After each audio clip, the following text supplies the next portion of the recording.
Hello दोस्तों, स्वागत है आप सबका एक बार फिर से चैनल में। यहाँ पर हम लोगों ने पिछली वीडियो में इकोनॉमिक सर्वे को जो कि देख लिया है, आपको इसी चैनल पर मिल जाएगा। आप जाएंगे चैनल पर तो वहाँ पर आपको इकोनॉमिक सर्वे मिल जाएगा। अब यहाँ पर हम बात करने वाले हैं बजट के बारे में। अब यहाँ पे देखिए दो स्क्रीन आप देख रहे होंगे। एक तो बजट 2025-26 जो है, ये देखिए मैंने अपने जो नोट्स हैं स्वयं से बनाए हैं, तो इसे हम देखेंगे। इसके बाद देखिए बजट एट अ ग्लांस, ये मैंने यहाँ पर ये टाइप खोला हुआ है, तो इससे मैं आपको देखिए जो एग्जैक्ट डाटा हो सकता हूँ। यहाँ पर देखिए आप बजट सबसे बेस्ट चीज़ होती है यही।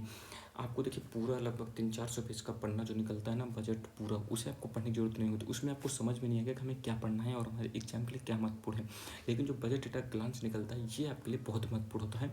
इसमें पूरा जो है निचोड़ होता है बजट का, तो इससे आप पूरे बजट को अच्छे से समझ सकते हैं। लेकिन आप लोग देखिए यहाँ पर देखेंगे राजस्व प्राप्तियाँ क्या है भाई साहब, पूंजी प्राप्तियाँ क्या है, कुल प्राप्तियाँ, ये सब चीज़ें आपको समझ में नहीं आएंगी। और आपको क्या क्या डाटा है जो कि याद करना है, और वो उस डाटा में क्या चीज़ें हैं जो कि ध्यान दी गई हैं, तो उसे मैं आपको यहाँ पर समझाता जाऊँगा। ठीक है, ये चीज़ आपको ध्यान देना है। और आपको कोई भी कन्फ्यूजन हो तो आप कमेंट बॉक्स में बता दीजिएगा।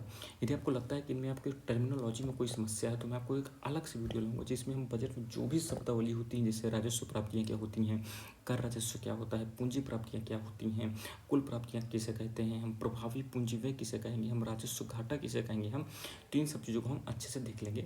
बाकी चलिए स्टार्ट करते हैं।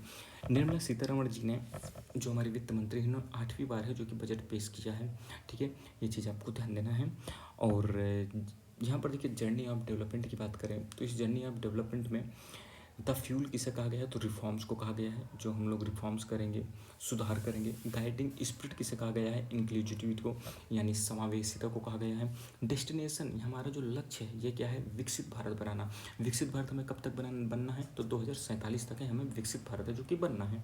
और मोदी जी ने बजट को क्या कहा है, तो उन्होंने ज्ञान का बजट है कहा है। अब आप लोग कहेंगे भाई साहब ज्ञान का बजट का मतलब क्या है, ये देखिए टर्मिनोलॉजी होती है। आप देखेंगे मोदी जी के शासनकाल में ऐसी आपको टर्मिनोलॉजी है जो कि देखने को मिल जाती हैं। तो यहाँ पर देखिए उन्होंने क्या कहा है, तो इसे हम देखिए ज्ञान जो उन्होंने कहा है। एक सेकंड, थोड़ा सा हम यहाँ पर इसे जो है ठीक है ना, इसका हम कर लेते हैं। तो इन्होंने जो ज्ञान का बजट इसे कहा है, तो ये देख सकते हैं ज्ञान का बजट जो इन्होंने कहा है। तो जी का मतलब देखिए गरीब है, वाई का मतलब युवा है, ए का मतलब अन्नदाता यानी एग्रीकल्चर से रिलेटेड है, एन का मतलब नारी है। ये चीज़ आपको ध्यान देना है। अब देखिए यहाँ पर इसके अलावा जो बजट हमारा आया है जब सीतारमण जी, निर्मला सीतारमण जी बजट पेश कर रहे थे, तो इन्होंने डेवलपमेंट के इंजन बताए हैं। डेवलपमेंट के इंजन कौन है, तो 4 इंजन है। ये चीज़ आपको ध्यान देना है, एग्रीकल्चर, एमएसएमई, इन्वेस्टमेंट और एक्सपोर्ट। ये चीज़ आपको ध्यान देना है। अब देखिए एक कथन भी यहाँ पर बोला गया है कि a country is not just it's soil, a country is it's people. ये एक तेलुगु कवि थे। इन तेलुगु कवि का आपको नाम बताना है, ये कौन था, कमेंट बॉक्स में। तो ठीक है, ये चीज़ आपको ध्यान है। यानी जो देश होता है वो केवल एक मिट्टी वैसे नहीं होती है, बल्कि वहाँ के जो लोग होते हैं उसी से है जो कि एक देश बनता है। ठीक है, अब देखिए इसके बाद बात करें एस्पिरेशन फॉर विकसित भारत, यानी विकसित भारत के लिए हमारी क्या क्या उम्मीदें हैं। तो देख सकते हैं ये 5 उम्मीदें हैं, ये चीज़ ध्यान दीजिएगा। एक्सेलरेट ग्रोथ, यानी ग्रोथ को हमें अच्छे से बढ़ाना है। सिक्योर इंक्लूसिव डेवलपमेंट, यानी जो हमें डेवलपमेंट को है इसे क्या कहते हैं, इंक्लूसिव करने की बात कही गई है। Enhance spending power of India's rising middle class, तो मिडिल क्लास को यहाँ पर काफ़ी अच्छा ध्यान है जो कि रखा गया है। इनके स्पेंडिंग पावर को बढ़ाने की बात है जो कि कही गई है। इसके अलावा इनोग्रेट प्राइवेट सेक्टर इन्वेस्टमेंट, यानी प्राइवेट सेक्टर इन्वेस्टमेंट को बढ़ाने की बात कही गई है। अपलिफ्ट हाउस होल्ड सेंटिमेंट्स, यानी जो घर चलाने के लिए जो हमारे सेंटिमेंट होते हैं, यानी घर चलाने के जो हमारे उद्देश्य होते हैं, उनको यहाँ पर अपलिफ्ट करने की बात कही, यानी हम उनको ध्यान देने की बात कही गई है। हाउस से संबंधित जो भी चीज़ें हों उनको सस्ता करने की बात यहाँ पर कही गई है। तो यहाँ पर आपको आगे हुए बजट में समझ में आ गया कि हाँ इनसे रिलेटेड काम है जो कि हुए हैं। अब देखिए बजट में रुपया कहाँ से आता है, तो यहाँ पर देखिए आप देखेंगे बजट में रुपया कहाँ से आता है, तो टॉप 4 मत जो है आपको याद रखना है। सबसे ज़्यादा रुपया जो हम लेते हैं, अब देखिए इसमें आपको लगेगा भाई साहब हमारा देश कहाँ जा रहा है। देखिए बजट में आप लोग भाषण सुनोगे तो आपको काफ़ी अच्छी अच्छी चीज़ें हैं जो कि सुनने को मिलती हैं। आपको लगता है यार इतना अच्छा कुछ तो देश में हो रहा है, लेकिन जब आप बजट को खुद से अध्ययन करेंगे तब आपको समझ में आएगा। और मुझे तो लगता था मैं भी पहले इंटरेस्ट नहीं लेता था क्योंकि चीज़ें समझ में नहीं आती थी। जब मेच्योरिटी बढ़ती तो देखिए हर एक, मुझे तो लगता है देश के हर एक नागरिक को बजट पढ़ना चाहिए, बजट को समझना चाहिए और अपने क्या कहते हैं बुद्धि के माध्यम से समझना चाहिए कि देश हमारा कहाँ जा रहा है। यदि आप बजट को अच्छे से फॉलो करेंगे ना तो आपको समझ में आएगा कि जो ये सरकारें हैं, चाहे वो हमारी राज्य सरकारें हों, चाहे वो केंद्र सरकारें हैं, वो देश को किस दिशा में है जो कि लेके जा रही हैं। और आप जो भी इनके द्वारा वादे सुनते हैं, आपको समझ में आएगा कि ये वादे हमारे देश के लिए फ़ायदेमंद की चीज़ें हैं या हमारे लिए घाटे की चीज़ें हैं।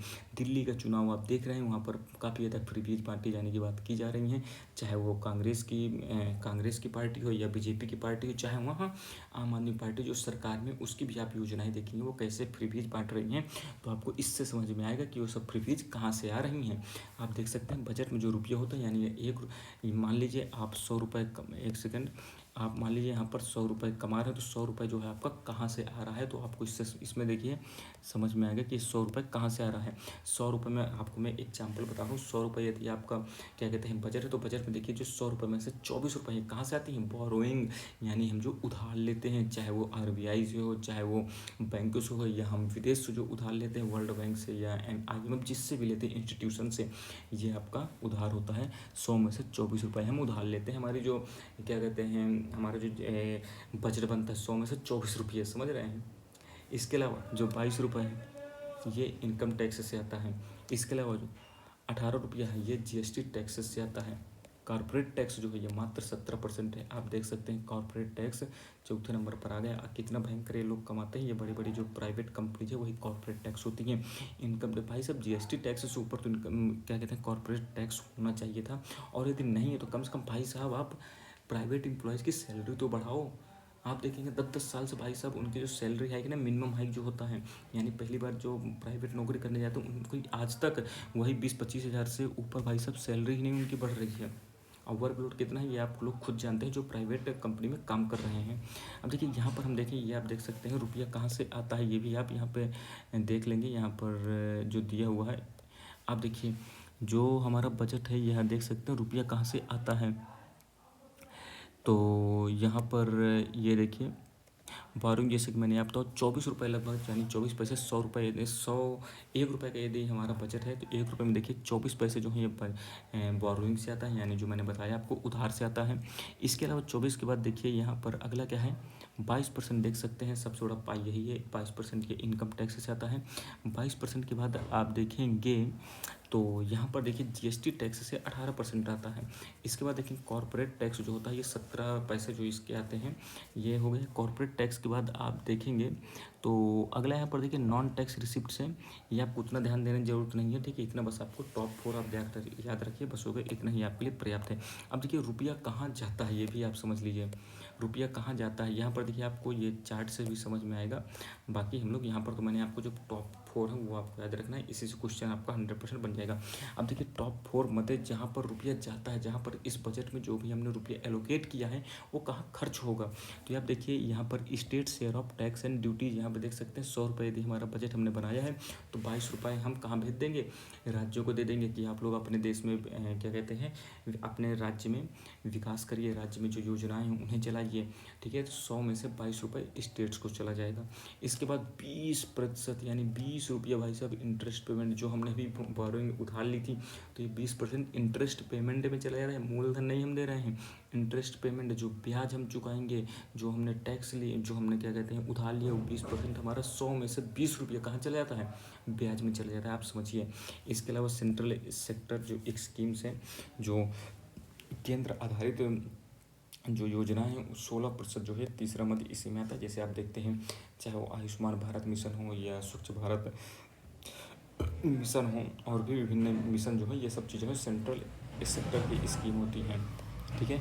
इसके अलावा जो चौथे में जो है ना देखिए 8% में 4 चीज़ें हैं जो क्या आती हैं। 8% हम लोग डिफेंस पर खर्च करते हैं, यानी 8 रुपया, 100 में से 8 रुपये, और 100 में से 8 रुपये ये है जो कि हम फाइनेंस कमीशन के द्वारा जो भी क्या कहते हैं नीतियाँ बनाई जाती हैं, जो लोग कहते हैं कि ट्रांसफ़र करने के लिए बातें कही जाती हैं, स्टेट्स के शेयर देने के लिए और संचित निधि में जमा करने के लिए, जो हमारा क्या कहते हैं समेकित खाते होते हैं, आप देखेंगे राज्यों के जो बने होते हैं उन पर जमा करने के लिए, आपदा कोष में जमा करने के लिए, ये भी 8% है जो कि जाता है फाइनेंस कमीशन जो रिपोर्ट हमें देता है उसके आधार पर। सेंट्रली स्पॉन्सर्ड स्कीम, इसमें क्या होता है, ये सेंट्रल के द्वारा स्पॉन्सर्ड होती हैं, लेकिन ये सेंट्रल और स्टेट दोनों मिलकर चलाती हैं, तो ये भी 8% है। और अदर एक्सपेंडिचर 8% आपका आता है, ठीक है।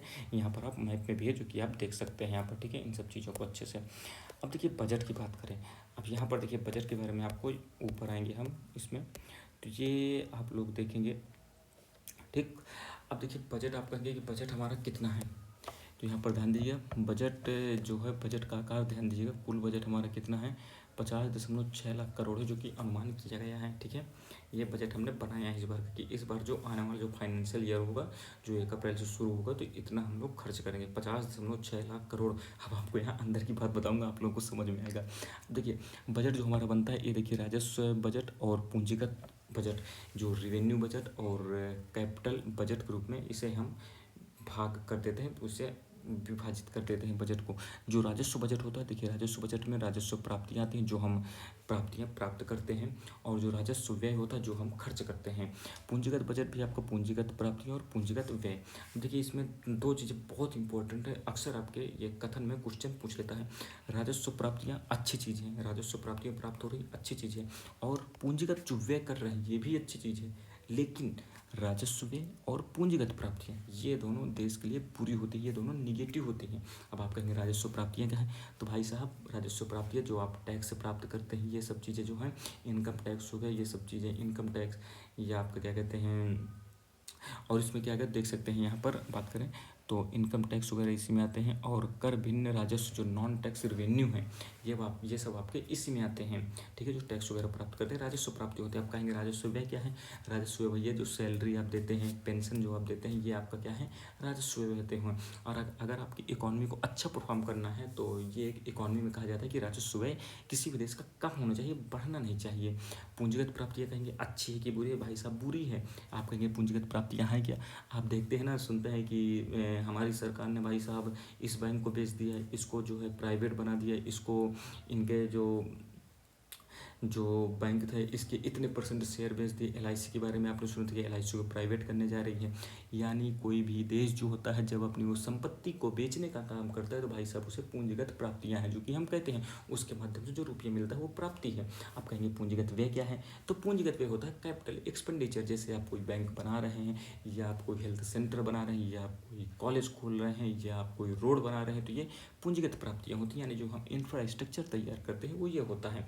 अब भैया भाई साहब आप कहेंगे बजट इतना है, तो इसमें देखिए राजस्व प्राप्तियों में हमारे 34.2 लाख करोड़ 2025-26 में अनुमानित किया गया है कि हम लोगों को जो राजस्व प्राप्तियाँ मिलेंगी 34.2 लाख करोड़ है, जो कि मिलेगी, तो काफ़ी अच्छी चीज़ है। इसके बात करेंगे राजस्व व्यय भाई साहब कितना होगा इस पर, तो राजस्व व्यय हमारा कितना होगा 39.4 लाख करोड़, यानी 39.4 लाख करोड़ है, जो कि खर्च होगा। पूंजीगत प्राप्तियाँ कितनी हैं, तो पूंजीगत प्राप्तियों की बात करें तो 16.4 लाख करोड़ है, जो कि इस बार होगा। पिछले वर्ष से 16.3 लाख करोड़ था, यानी इस बार पूंजीगत प्राप्तियाँ हमारी बढ़ेंगी, तो देश जो कि देश के लिए अच्छी चीज़ नहीं है, ये चीज़ ध्यान दीजिएगा। राजस्व व्यय भी देखेंगे, ये भी पिछली बार से बढ़ा है, तो ये भी निगेटिव है। अब यहाँ पर राजस्व प्राप्तियाँ भी आप देखेंगे, राजस्व प्राप्तियाँ जो है 2024 में 30.9 लाख करोड़ थी, ये बढ़ रहा है, तो ये देश के लिए अच्छी चीज़, यानी राजस्व प्राप्तियों में हम अच्छी स्थिति में हैं। लेकिन राजस्व व्यय और पूंजीगत प्राप्तियों में हम बुरी स्थिति में हैं, क्योंकि ये दोनों बढ़ रही हैं, और ये देश पर निगेटिव इम्पैक्ट है जो कि डालती हैं। पूंजीगत व्यय की बात करें तो देखिए 24-25 में हम लोगों ने 13.2 लाख करोड़ है जो कि खर्च किया था, और इस बार अनुमान किया गया है कि हम लोग 15.5 लाख करोड़ जो कि करेंगे। ये भी एक अच्छी चीज़ है, ठीक है। इनमें देखिए आपको ये डाटा याद नहीं रखना, लेकिन आपको कॉन्सेप्ट याद रखना है कि बढ़ा है कि घटा है। राजस्व प्राप्तियाँ देश के लिए अच्छी चीज़ है, पूंजीगत प्राप्तियाँ अच्छी चीज़ है, कि पूंजीगत व्यय अच्छी चीज़ है या राजस्व व्यय अच्छी चीज़ है, ये चीज़ आपको ध्यान देना है, ठीक है। अब देखिए बजट 50.6 लाख करोड़ है। अभी देखिए मैं आपको बताऊंगा यहाँ पर हम लोग कितना है जो कि इस बार उधार लेने वाले हैं। देखिएगा प्राप्तियाँ टोटल कितनी होंगी, देखिए 34.2 लाख करोड़ राजस्व प्राप्तियाँ हैं। अब पूंजीगत प्राप्तियाँ कितने हैं 16.4 करोड़, इनको जोड़ देंगे तो 50.6 लाख करोड़, ये हमारा बजट निकल गया, ठीक है। जो हमारे पास रिसिप्ट आएंगे, यानी जो प्राप्तियाँ 50.6 लाख करोड़ की होंगी, ठीक है, यानी 50.6 लाख करोड़ हम लोग कमाएंगे। अब खर्च कितना करेंगे, तो देखिए 39.4 लाख करोड़ राजस्व व्यय है हमारा, और 15.5 करोड़ लाख करोड़ जो है ये हमारा पूंजीगत व्यय है। तो ये टोटल कितना होगा 54.9 लाख करोड़। अब आप कहेंगे यार प्राप्तियाँ हमारी, यानी हमने कमाया कितना 50 लाख करोड़ लगभग, व्यय कितना कर रहे हैं 54.9 लाख करोड़। बस भाई साहब यही तो हमारा उधार है। अब 54.9 में आप 50.6 घटा दी, यानी 4.3 लाख करोड़ का जो है इस बार सरकार उधार लेगी, चाहे वो आरबीआई से मांगे, चाहे वो विदेशी बैंकों से मांगे, चाहे वो हम लोग अपनी गवर्नमेंट सिक्योरिटीज़ को बेच कर दें, कुछ भी करेंगे तो 4.3 लाख करोड़ है जो कि इस बार भी हमें उधार लेना है, ठीक है। ये चीज़ आपको ध्यान देना है।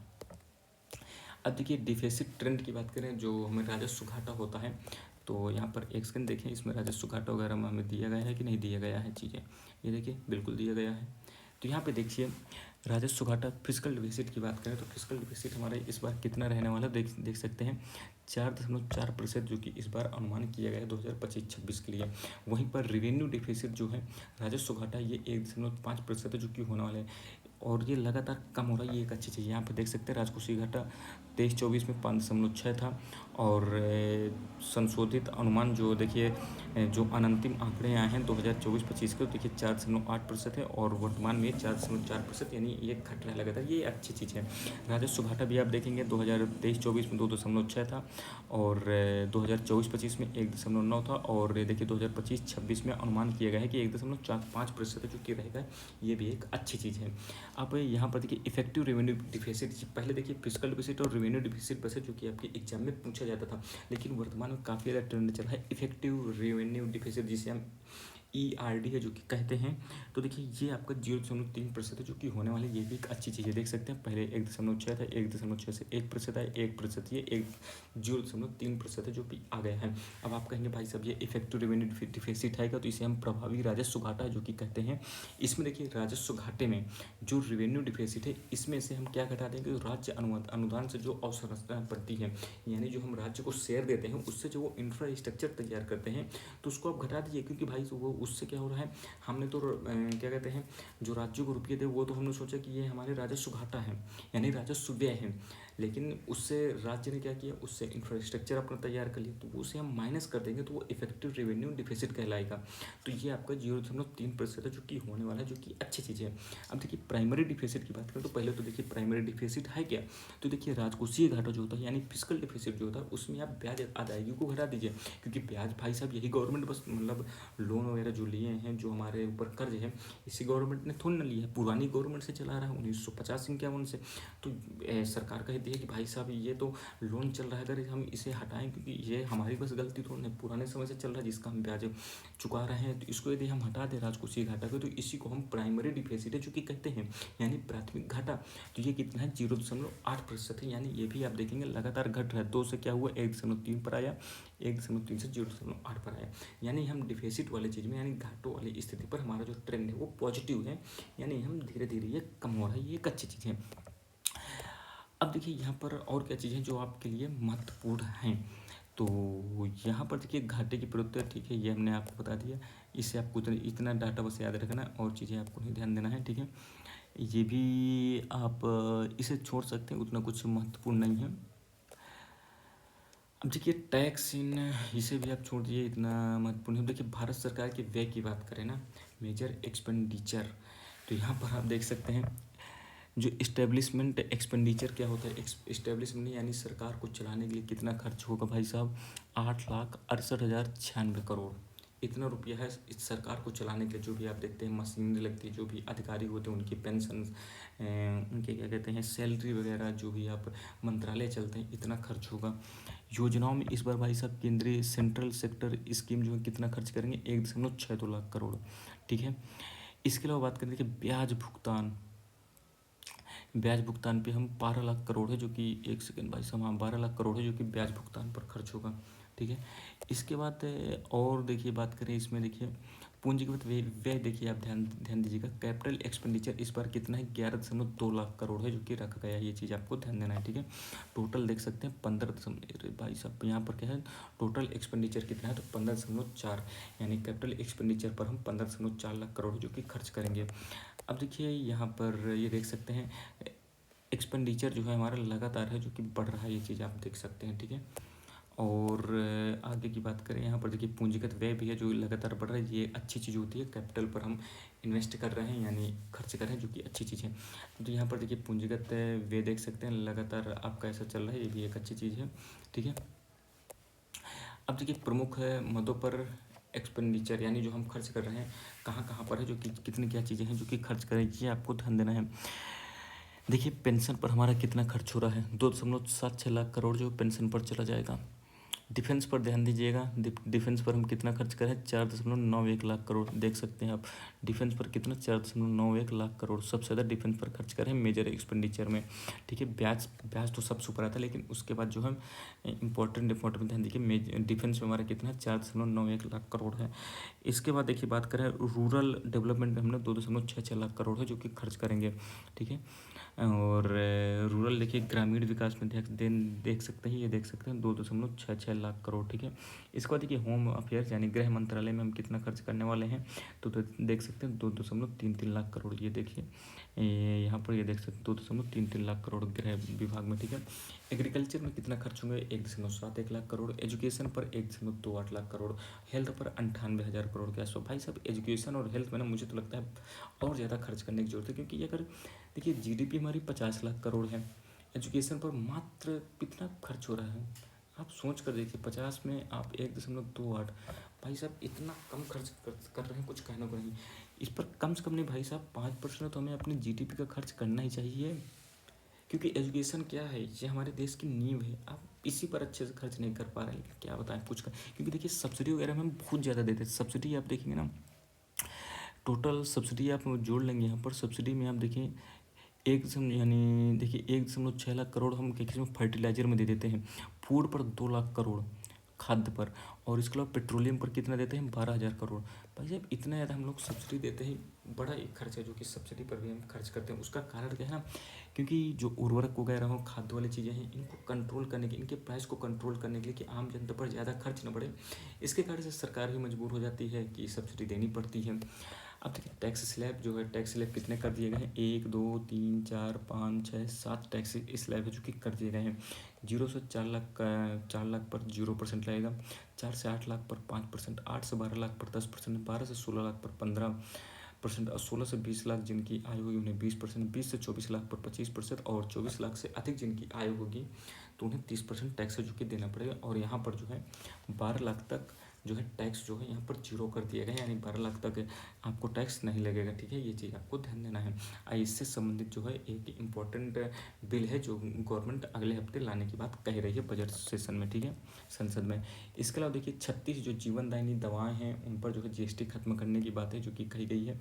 इसके अलावा जो रिवाइज्ड उड़ान प्लान है इसको भी ध्यान दीजिएगा। अब देखिए थोड़ा सा इसमें जो इम्पोर्टेंट चीज़ है ना, जो इसमें हम देख लेते हैं जो इम्पोर्टेंट योजनाएं हैं उन पर कितना क्या खर्च किया गया है, इसके बाद हम इसे अब देखेंगे अच्छे से। ठीक है, यहाँ पर देखिए राज्यों को कितना रुपया दिया जा रहा है, इस बार लगभग 25 लाख करोड़ है जो कि दिया जा रहा है। ये चीज़ भी ध्यान दीजिएगा। जो राज्य रोते रहते हैं हमें रुपया नहीं दे रही है केंद्र सरकार, भाई सब रुपया देती है। आप देखिए तो राज्य केंद्र सरकार रुपया नहीं दे तो इनका भट्ठा बैठ जाएगा राज्यों को। लेकिन देखिए राजनीति उन्हें भी करनी है तो करने दीजिए।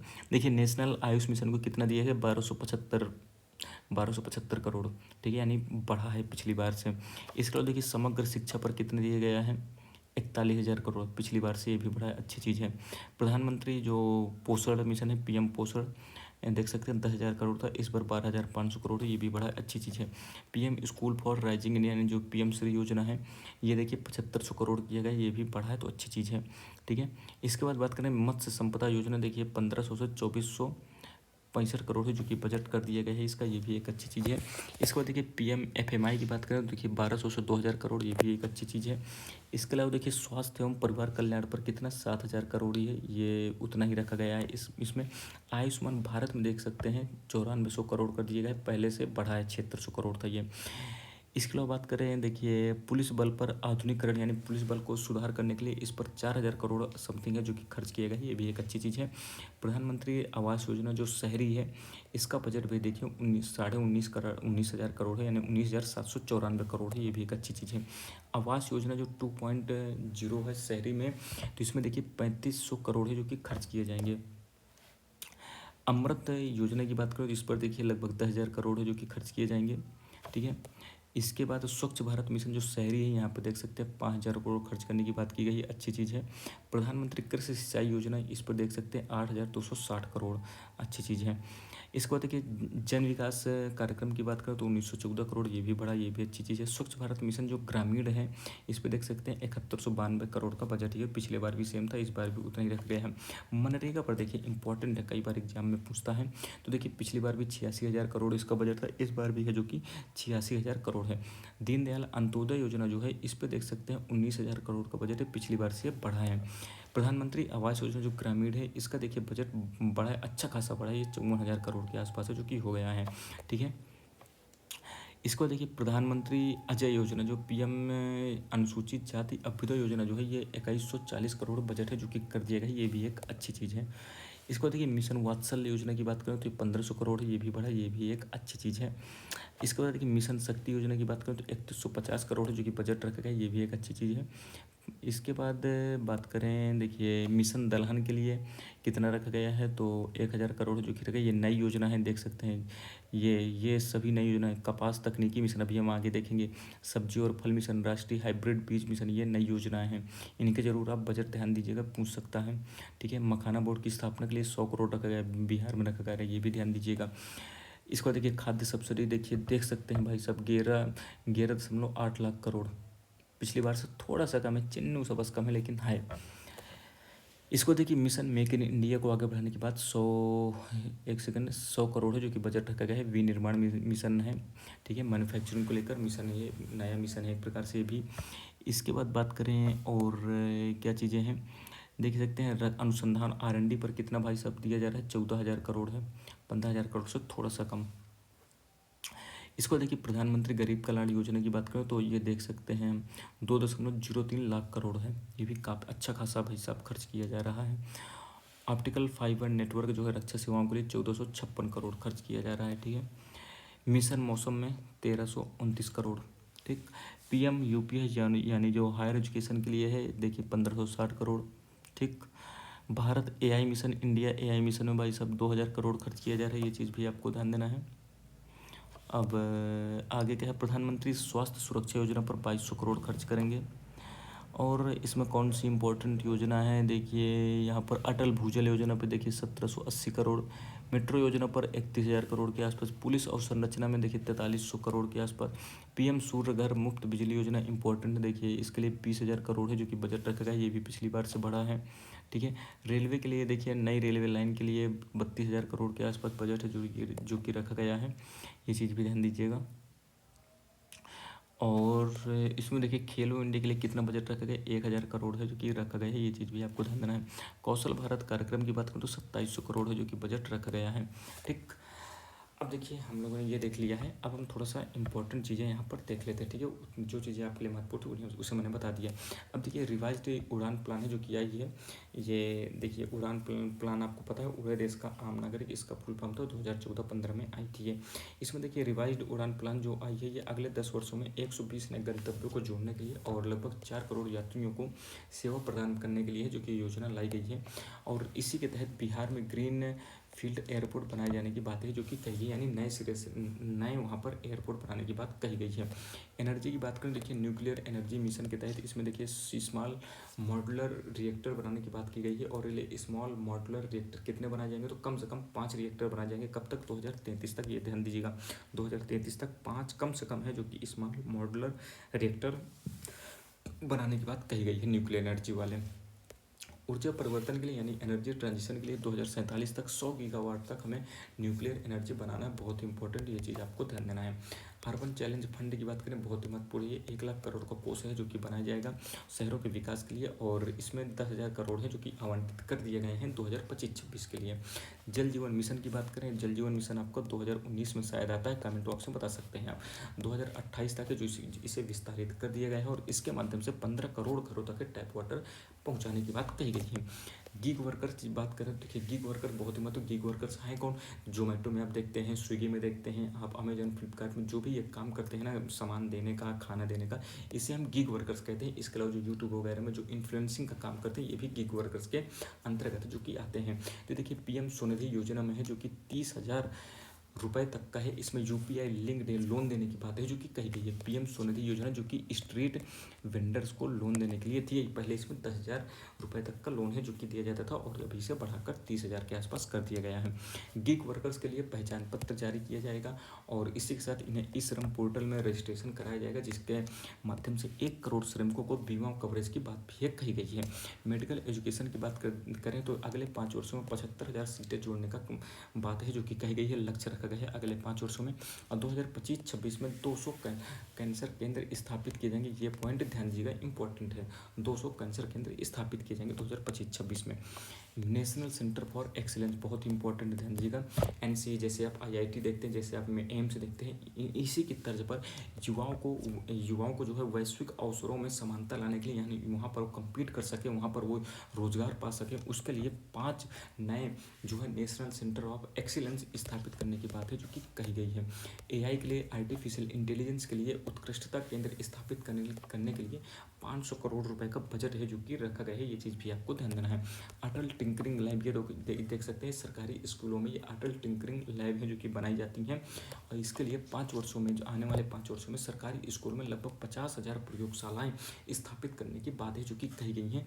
ये अच्छी योजना है, लेकिन 50,000 बस नहीं भाई साहब, इसमें संख्या और भी थोड़ा सा अच्छी होनी चाहिए। और उसी के साथ स्कूल में जो भाई साहब भर्ती कीजिए, लोगों को आप भर्ती तो कीजिए, जो नए लोगों को भर्ती कीजिए जो योग्य हों, लैब से रिलेटेड जो प्रयोगशालाओं पर अच्छे से ज्ञान दे सके बच्चों को। किताबी ज्ञान से ज़्यादा प्रयोगशाला में, लैब में प्रशिक्षण करके, ट्रेनिंग करके ज्ञान उन्हें दे सके। सभी माध्यमिक विद्यालयों में ब्रॉडबैंड कनेक्शन देने की बात है जो कि कही गई है। इसी के साथ सक्षम आंगनवाड़ी प्लस पोषण 2.0 अभियान दोनों को चालू किया गया है। इसके माध्यम से महिलाओं और बच्चों को पोषण के लिए इस योजना को शुरू किया गया है। इसके तहत देखिए 8 करोड़ बच्चे और 1 करोड़ माताएं, इसी के साथ जो 20 लाख किशोरी हैं, इन सबको पोषण देने की बात है जो कि कही गई है। मैन्युफैक्चरिंग मिशन इंपॉर्टेंट है। ये देखिए मैन्युफैक्चरिंग मिशन जो है मेक इन इंडिया के तहत एक मिशन है और ये एमएसएमई उद्योगों को सहायता प्राप्त करने के लिए है। इसका उद्देश्य क्या है तो देखिए सौर जो पीवी सेल होती हैं, इसके अलावा इलेक्ट्रोलाइजर जो होती हैं और ग्रिड स्केल की जो बैटरी होती है, इनके लिए इकोसिस्टम तैयार करने के लिए जो कि हमने मैन्युफैक्चरिंग मिशन है स्टार्ट किया है। ये मेक इन इंडिया के तहत जो कि स्टार्ट किया गया है। एमएसएमई परिभाषा में जो कि बदलाव कर दिया गया है, micro, small, medium enterprises. Micro की बात करें देखिए इन्वेस्टमेंट के लिए पहले 1 करोड़ था, इसे अब 2.5 करोड़ कर दिया गया है। टर्नओवर की बात करें पहले 5 करोड़ था, इसे अब 10 करोड़ बढ़ाकर है जो कि कर दिया गया है। स्मॉल इंडस्ट्रीज़ की बात करें देखिए इसमें 2.5 करोड़ से इसे 25 करोड़ है जो कि कर दिया गया है और टर्नओवर जो है 10 करोड़ से 100 करोड़ के मध्य जो से बढ़ा दिया गया है। मीडियम इंटरप्राइजेस की बात करें तो 25 करोड़ से 125 करोड़ कर दिया गया है और टर्नओवर की बात करें तो 100 से 500 करोड़ जी के टर्नओवर कर दिया गया है। यहाँ पर देखिए इंपॉर्टेंट नोट से माइक्रो एंड स्मॉल इंटरप्राइजेस को लोन जो है बढ़ा दिया गया है। कितना दे सकते हैं अब तो 5 करोड़ से 10 करोड़ तक का लोन है जो कि इन्हें मिल सकता है अब। ठीक है, स्टार्टअप्स की बात करें देखिए 10 करोड़ से 20 करोड़ है जो कि लोन यहाँ पर बढ़ा दिया गया है इनके लिए। इसके अलावा जो एमएसएमई जो एक्सपोर्ट करने का काम करती हैं, इनके लिए भी लोन जो है 20 करोड़ कर दिया गया है और ये दीर्घकालीन समय तक के लिए है जो कि देने की बात कह दी गई है। ठीक है, टॉय सेक्टर जो आपका खिलौना इंडस्ट्री है उस पर काफ़ी ज़्यादा ध्यान देने की बात है जो कि कही गई है, क्योंकि टॉय फैक्ट्री आने वाले समय काफ़ी ज़्यादा बड़ी है जो कि होने वाली है और हम लोग चाहते हैं जो चाइना का इन्फ्लुएंस है हमारी मार्केट पर लगभग 60 से 70% टॉय मार्केट पर उसी का राज है, तो उसे हम कम करने का प्रयास करेंगे ताकि ये हमारे इंडस्ट्री को ही फायदा मिले। फुटवियर यानी जूता चप्पल के लिए और चमड़ा उद्योग के लिए एक योजना लाने की बात कही गई है। आप देखेंगे सामान्यतः ये 15 अगस्त के आसपास जब मोदी जी भाषण देंगे तो वहाँ पर उम्मीद है कि ये नई योजना है। इसके अलावा बिहार में देखिए नेशनल फूड इंस्टीट्यूट टेक्नोलॉजी की स्थापना की गई। ये चीज़ भी आपको ध्यान देना, कहाँ पर की गई तो बिहार में। SC/ST महिलाओं के लिए एक नई योजना जो किया है, ये हो सकता है आप 15 अगस्त के आसपास से तो देखने को मिले। फंड ऑफ फंड्स नामक एक फंड है जो कि बनाया गया है, FOF नाम से, फंड ऑफ फंड्स। इसकी स्थापना की गई है। फंड कितना रखा गया है, 10,000 करोड़ है जो कि इसका योगदान देकर इस फंड को बनाया गया है। ठीक है, ये विभिन्न कामों के लिए यूज आएगा आने वाले समय में। पोस्ट ऑफिस की बात करें देखिए रूरल इकोनॉमी के लिए ये कैटलिस्ट यानी एक उत्प्रेरक के रूप में काम करेगा। ऐसा निर्मला सीतारमण जी के द्वारा कहा गया है। इसके अलावा देखिए पोस्ट ऑफिस आप डायरेक्ट बेनिफिट ट्रांसफ़र में काम आएगा, क्रेडिट सर्विस लोन वगैरह देने के लिए काम आएगा, इंश्योरेंस बीमा के लिए भी काम आ सकता है, डिजिटल सर्विसेज के लिए भी ये काम आ सकता है पोस्ट ऑफिस। यानी आने वाले समय में पोस्ट ऑफिस एक अच्छा खासा एसेट बनकर आपको देखने को मिलेगा। ठीक है, ग्रामीण लॉजिस्टिक के लिए भी ये महत्वपूर्ण सहायक होगा, क्योंकि हर एक गाँव में भाई साहब आपको पोस्ट ऑफिस देखने को मिलता ही है, तो इसलिए ग्रामीण क्षेत्र में लॉजिस्टिक्स को सुधारने के लिए भी ये काम आ सकता है। दालों के लिए देखिए आत्मनिर्भरता मिशन है जो कि लॉन्च किया गया है और ये 6 वर्ष तक चलेगा। इसमें देखिए दाल उत्पादन में आत्मनिर्भर बनने की बात है जो कि कही गई है। दाल के अंतर्गत जैसे तुअर हो गई, उड़द हो गई, मसूर, ये सब दालें हैं जो कि आती हैं। किसान क्रेडिट कार्ड बहुत इंपॉर्टेंट है भाई साहब। किसान क्रेडिट कार्ड शायद 1999-2000 के आसपास ये योजना आई थी। इसमें जो है देखिए ऋण सीमा को 3 लाख से 5 लाख है जो कि बढ़ा दिया है, बहुत ही महत्वपूर्ण है। ठीक है, 5 लाख जो है ऋण सीमा कर दी गई है। यूरिया प्लांट की बात करें देखिए आपूर्ति बढ़ाने के लिए असम में 12.7 लाख मीट्रिक टन का प्लांट है जो कि लगाया जाएगा। ये चीज़ भी आपको ध्यान देना है, इंपॉर्टेंट कहाँ पर लगाया जा रहा है, असम, बिहार में नहीं लगाया जा रहा है, ये चीज़ ध्यान दीजिएगा। मखाना बोर्ड मोस्ट इंपॉर्टेंट है, बिहार में इस मखाना बोर्ड की स्थापना की जा रही है क्योंकि बिहार में ही मखाना सबसे ज़्यादा उत्पादित होता है। अब देखिए मखाना के बारे में एक और फैक्ट ध्यान दीजिएगा, मखाना जो होता है लोटस जो पेड़ होता है, हमारा पौधा जो होता है लोटस के सीड यानी बीज से है जो कि बनता है, और मखाना में प्रोटीन पाया जाता है, फाइबर होता है और यह एक एंटीऑक्सीडेंट के रूप में जो कि काम करता है। ठीक है, धन धान्य कृषि योजना मोस्ट इंपॉर्टेंट है। वित्त मंत्री ने राज्यों की साझेदारी से है इसे स्टार्ट करने की बात कही है। ये ग्रामीण क्षेत्रों में अवसर यानी रोजगार प्राप्त प्रदान करने की बात इसमें कही गई है। इसके तहत देखिए 100 जिले में जो कि इसमें शामिल किए गए हैं, 100 डिस्ट्रिक्ट, और इसके तहत 1.7 करोड़ जो किसान हैं इससे लाभान्वित होंगे। बीमा क्षेत्र में 100% एफडीआई को जो कि अलाउ कर दिया गया है, ये चीज़ भी आपको ध्यान देना है। आप देखेंगे शेयर मार्केट खुलेगा, जो बीमा से संबंधित कंपनी है उन पर आप देखेंगे उनके शेयर 100% ऊपर बढ़ने वाले हैं।